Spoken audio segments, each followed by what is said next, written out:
SMK Bokri 2. Seperti SMK-SMK lain, di sini SMK Bokri juga menerapkan protokol kesehatan yang ketat untuk bisa menyelenggarakan pendidikan di sini. Di sini sudah disiapkan, di depan juga. Mari kita lihat ke dalam.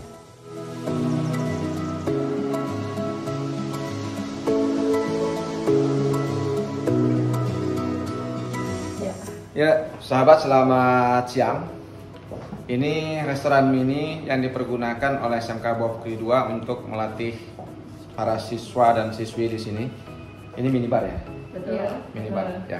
Kebetulan ada Bu Fiska dan ada Bu Yuli sebagai kepala sekolah, Bu Fiska sebagai ketua prodi di perhotelan. Kebetulan di SMK ini nanti akan dijelaskan ada beberapa kompetensi yang dikembangkan oleh SMK Bokri 2. Bu Yuli.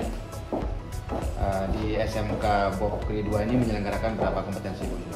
Ada 3 kompetensi Bapak. Kompetensi yang tata busana, tata boga, dan juga perhotelan. Ya. Iya.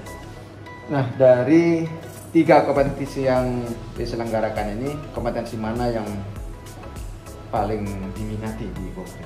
Untuk yang ini yang diminati boga Bapak. Boga? Iya, tata boga. Kami ada 2 rombel. 2 rombel ya? Iya, bahkan ini mulai bertambah untuk siswa-siswa yang putra Bapak. Untuk putra sekarang? Iya.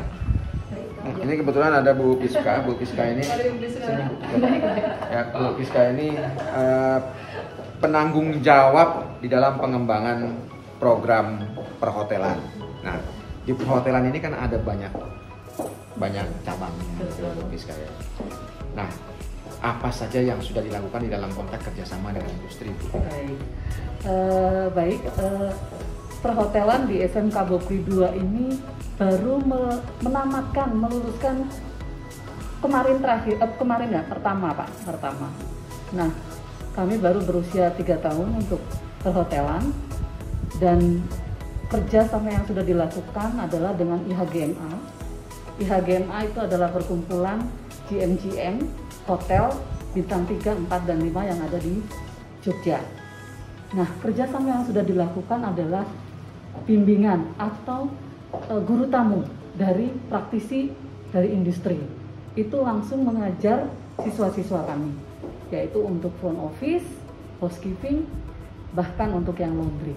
Itu langsung dari hotel-hotel yang ada di sekitar SMK kami. Begitu Pak. Lalu untuk bimbingan untuk kejuaraan, seperti ini Amel kemarin baru mengikuti lomba LKS dan juara 3 Pak, dari untuk provinsi DIY. Dan banyak lagi yang kerjasama, contohnya untuk pengadaan untuk casual di hotel-hotel ketika mereka kekurangan banyak event di hotel, kekurangan tenaga kerja, kami langsung dihubungi dan kami mengirimkan siswa-siswa kami. Sampai seperti itu Pak. Jadi kerjasama kami dengan IDUKA sangat erat ya, sangat erat, sehingga apapun yang mereka butuhkan dan kami bisa bantu, kami akan siapkan, dan apa yang kami butuhkan mereka bisa bantu, mereka akan segera datang ke sekolah. Ya, apakah dalam kerjasama pengembangan kurikulum ini termasuk di dalam pelatihan guru produktif, industri terlibat di dalam pelatihan atau bagaimana? Ya, kami ada OJT untuk guru Pak. Kita ada OJT untuk guru, mengirimkan guru-guru ke hotel. Jadi guru-guru produktif kami juga OJT di hotel, seperti waktu itu di Satoria, di Ritz, di 101. Jadi memang ada guru-guru yang mau membidangi misalnya front office atau housekeeping, kami kirimkan pada saat memang sebelum pandemi Pak. Nah, pada saat pandemi kami memang tidak melakukan itu, belum melakukan itu. Bu Yuli. Ya, kontribusi yayasan di dalam pengembangan guru produktif seperti apa, Bu? Dukungan yayasan. Ya, yayasan memberikan dukungan dalam bentuk ini spot tentang ini pengadaan gurunya Pak, dan juga dalam menjalin kerjasama, dan juga dalam ini memotivasi untuk membuka jaringan, bahkan untuk legalisasinya kita dipermudah untuk itu Bapak. Sehingga kita bisa membuka channel seperti yang disampaikan oleh Bu Fiska Kapro kami tadi. Iya. Di banyak sekolah-sekolah perhotelan kita ini kan sudah banyak kerjasamanya dengan luar negeri, misalnya gitu, dengan terutama dengan Prancis, dengan Italia, dengan negara-negara yang ada di kawasan ASEAN misalnya gitu. Apakah ini sudah juga dilakukan oleh kawan-kawan dari SMK Bokri atau masih dalam batas nasional? Iya, kami masih dalam batas ini ya, untuk Fiska mungkin belum. Fiska gimana? Ya, baik, memang untuk itu tadi berkaitan dengan usia baru 3 tahun ya Bapak ya. Jadi memang kami baru nasional, karena ke sana akan ada beberapa masuk proposal untuk kerjasama, misalnya seperti langsung untuk pendidikan singkat untuk kapal pesiar dan lain-lain, itu sudah beberapa masuk proposal. Tapi memang kami masih membuat formula itu gitu ya, agar apakah benar-benar siswa kita itu siap untuk kerjasama internasional begitu. Tapi arah kami memang ke sana. Tapi untuk saat ini karena kami siswanya baru 1 rombel Pak, kemarin itu masih meluluskan 22, sehingga untuk keterserapan di sekitar aja sudah cukup begitu. Sahabat, sinergi antara industri, sekolah, dan yayasan memang menjadi satu hal yang sangat penting di dalam pengembangan sumber daya manusia, khususnya untuk pendidikan-pendidikan yang diselenggarakan di bawah yayasan swasta. Bokri merupakan salah satu yayasan swasta yang mengembangkan dan bertekad membangun sumber daya manusia Indonesia yang mumpuni, yang handal, yang kritis, yang kreatif. Mari teman-teman industri datang ke SMK Bokri, lihat yang ada di sini, kita berpikir bersama, kita duduk bersama, lalu kita kembangkan apa yang dibutuhkan oleh dunia usaha dan dunia industri. Mari kita lihat labnya yang lain.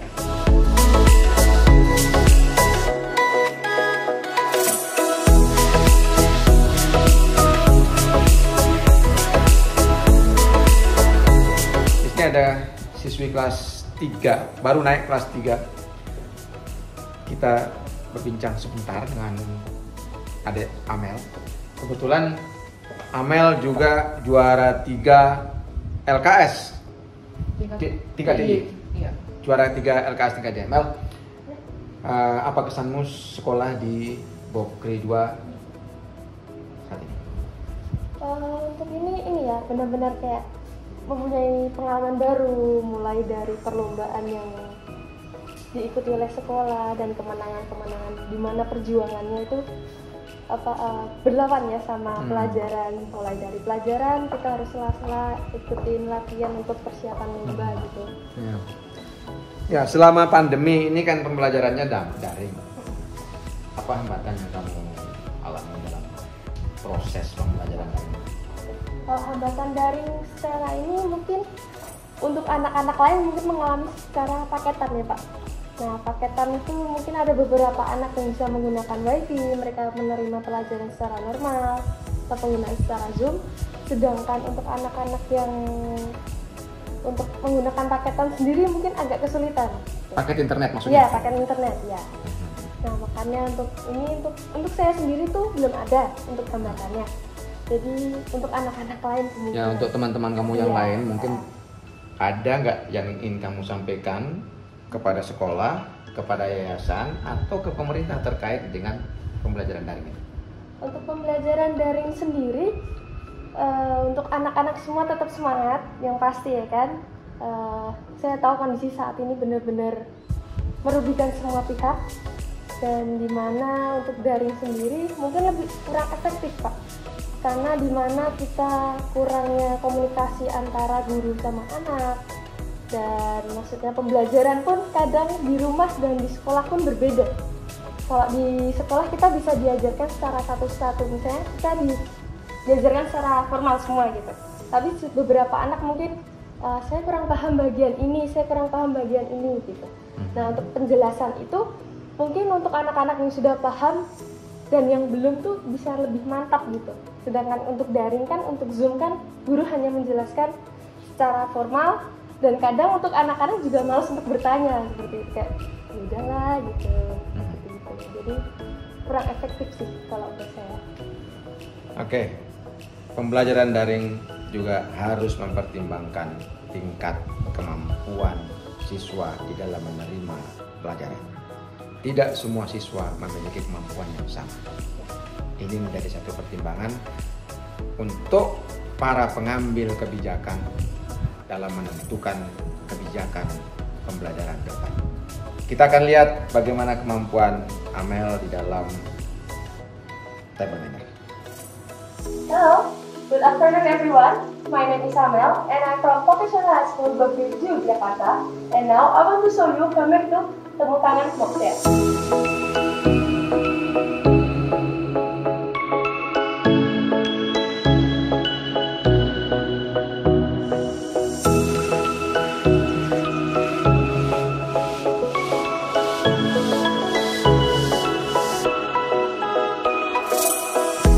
And now, ladies and gentlemen, tepuk tangan mocktail ready to share.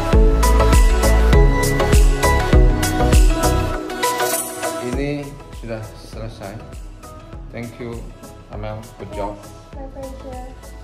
Jadi ini hasil racikan dari Amel, salah satu siswi perhotelan SMK Bob Kri 2.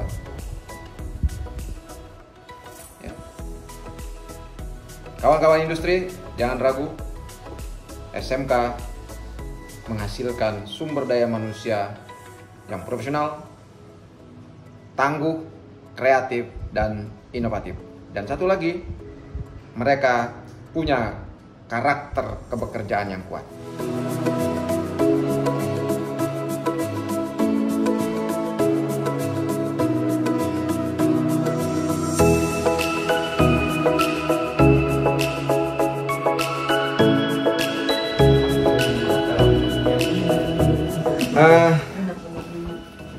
Ini ruangan praktek hotel atau mini hotel. Meskipun sekolahnya terbatas lokasinya, tapi kontribusinya tidak terbatas. Itu yang jauh lebih penting. Mari kita lihat di dalam. Ini standarnya bintang 3. Ya, ini ruangan hotel standar bintang 3 yang menjadi tempat prakteknya anak-anak kita di SMK Bob Kri 2. Seperti ini. Dan ini standarnya adalah standar industri. Jadi seluruh SMK kita itu ruang prakteknya sudah standar industri. Bu Pika, Iya, Pak. khusus untuk perhotelan ini sudah bekerja sama dengan hotel mana saja?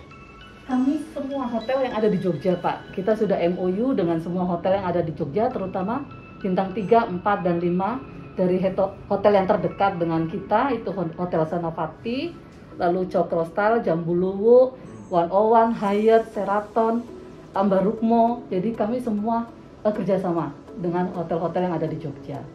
Apa rencana SMK Bob Kri dalam mengembangkan perhotelan ke depan? Nah, ini pertanyaan yang kami tunggu-tunggu. Rencana kami itu adalah memiliki hotel yang bisa kami komersilkan walaupun dengan lahan yang terbatas. Nah, sayangnya kemarin ini kami pengajuan, Pak, tapi kurang cepat sehingga bantuan itu terlewat untuk tahun ini. Tapi di 2023 kami akan usaha lagi. Kami sudah punya master plan, Pak, sudah punya grand design. Lahan yang ada di depan itu yang akan kami bangun untuk hotel yang bisa kami komersilkan, karena mengingat lingkungan kami ini adalah masuk dalam ring 1 di Jogja. Nah, jadi memang hanya sekitar ada 300 meter untuk lahan yang tersisa, tapi itu bisa kita lantai 2. Sehingga itu selain untuk praktek, tetapi juga kita komersilkan yang semua tenaga kerjanya adalah siswa kami sendiri. Sehingga selain mereka belajar, mereka langsung seperti bekerja, sehingga nanti ketika mereka lulus sudah terbiasa bekerja di industri. Begitu, Pak. Bu Pika, khusus untuk guru kita, Bu Pika. Betul, Pak. Apakah mereka juga dimagangkan di industri perhotelan atau bagaimana? Iya. Seperti yang tadi kita OJT itu tadi kita magangkan, memang walaupun memang awal-awal, Pak, baru awal-awal yang pada saat pembukaan perhotelan. Kita bicara perhotelan ya, Pak, ya. Tapi kalau untuk yang boga sudah sejak dulu. Memang betul-betul kita magangkan. Dan kita benar-benar dibimbing, guru per guru itu dibimbing oleh industri. Apa kebutuhan industri? Seperti apa? Sehingga nanti kurikulum kita itu sejalan dengan kebutuhan industri. Jangan sampai lulusan kita itu tidak bisa diterima karena tidak terverifikasi dengan kebutuhan industri, begitu. Oke. Ini perhotelan yang dikembangkan di Bob Kri 2. Kita akan lihat lab yang lain.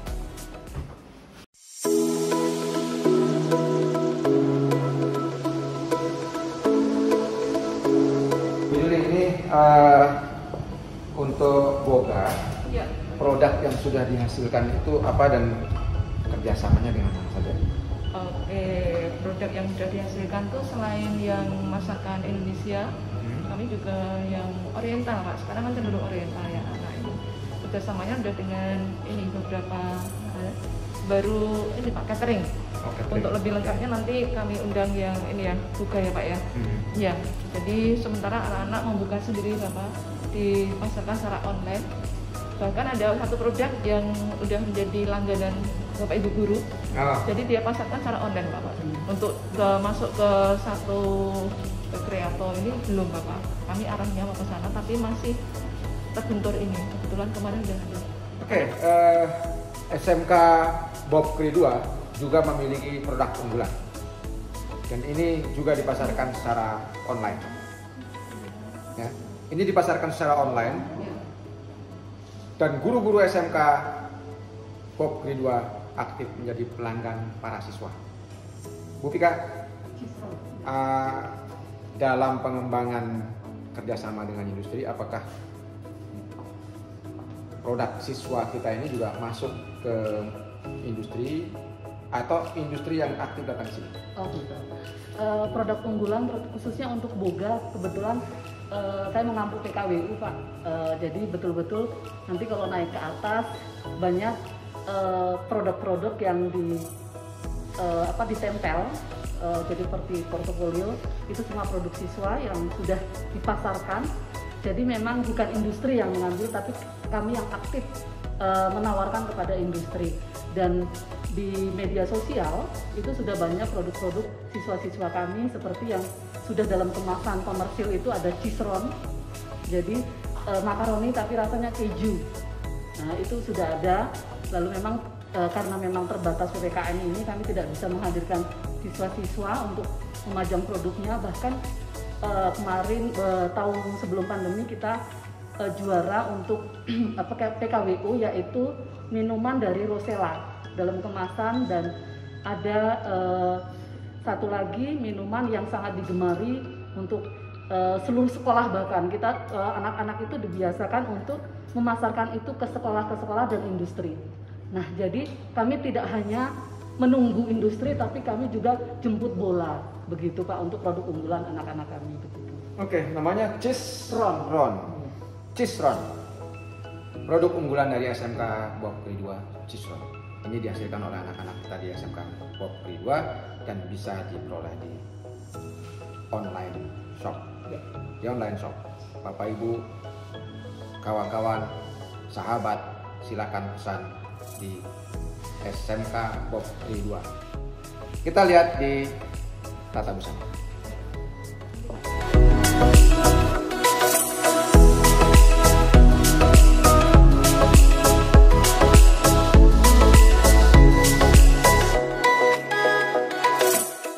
Ya, ini Sanggar Busana SMK Bob Kri 2. Ini samir untuk wisuda SMK Bob Kri 2. Di sini diproduksi.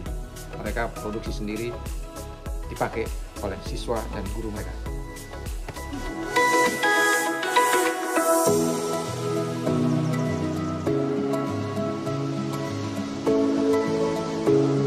Ya, kita di lab busana. Ini labnya, ruang desainnya di sini saya kira. Ya, ini hasil-hasil dari siswa-siswi kita di sini. Ya, ini ruang tata busana SMK Bob Kri 2. Meskipun ruangan yang terbatas, peralatan terbatas, tetapi mereka menghasilkan sesuatu yang sangat besar. Kontribusinya juga tidak bisa diragukan di Yogyakarta. Bu Saru. Bu Rumanti, bagaimana rencana SMK Bob Kri ke depan nih dalam mengembangkan startup STEM? Kami sangat senang sekali, anak-anak di sini sangat semangat untuk belajar. Ya, belajarnya sangat semangat sekali, dengan peralatan, dengan alat yang ada ini mereka sangat senang. Sehingga waktu mereka belajar, mereka masuk itu senang, meskipun temennya sedikit tapi tetap mereka senang. Apakah industri ikut membina misalnya dalam pengembangan polanya ataupun iya. Kami ada kerjasama dengan industri, tidak hanya PKL saja, tapi terkadang kami juga mengundang beliau untuk hadir di sekolah, untuk memperkenalkan bagaimana busana di luar itu, sehingga mereka tidak hanya menerima dari ibu guru ini saja di sekolah saja, tapi bagaimana perkembangan di luar anak-anaknya. Oke, sahabat Ristan, bahwa SMK Popkri dengan kompetensi busananya juga bekerja sama dengan berbagai industri di dalam negeri, khususnya di Yogyakarta. Nah, mari terus dukung pengembangan SMK kita di seluruh Indonesia. Kita akan lihat bidang yang lain.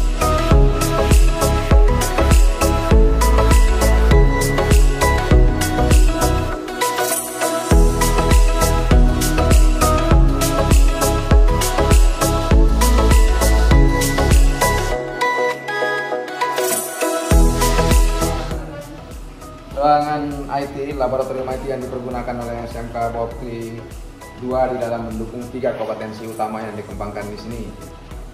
Ruangan ini juga dipakai untuk pengembangan pola, dipakai untuk pembelajaran teknik informatika yang lain. Pak Andreas, di sini kebetulan ada Pak Andreas di sini yang bertanggung jawab di lab ini, ya.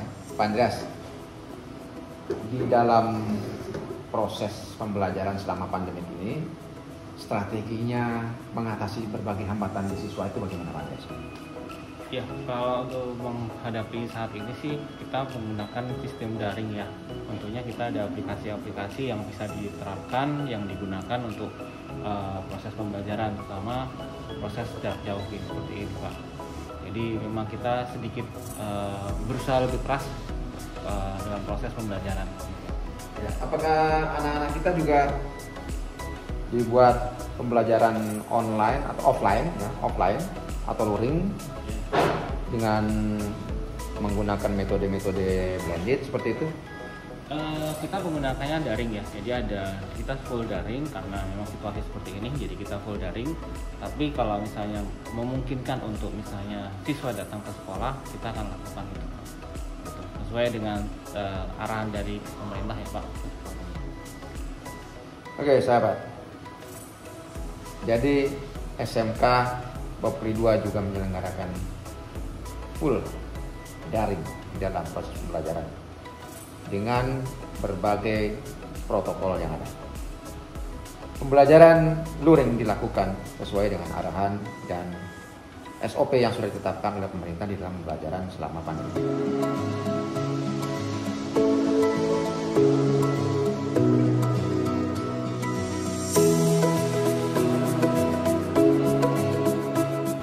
SMK Popkri 2 dengan grand desain yang cukup bagus. Ini menjadi salah satu grand desain yang digunakan sebagai landasan pembangunan di SMK Popkri 2. Mari kita lihat perkembangan SMK Popkri 2 untuk bisa tetap menonton video-video kami tentang SMK dan informasi-informasi yang diberikan oleh SMK di seluruh Indonesia. Jangan lupa subscribe, komen, like,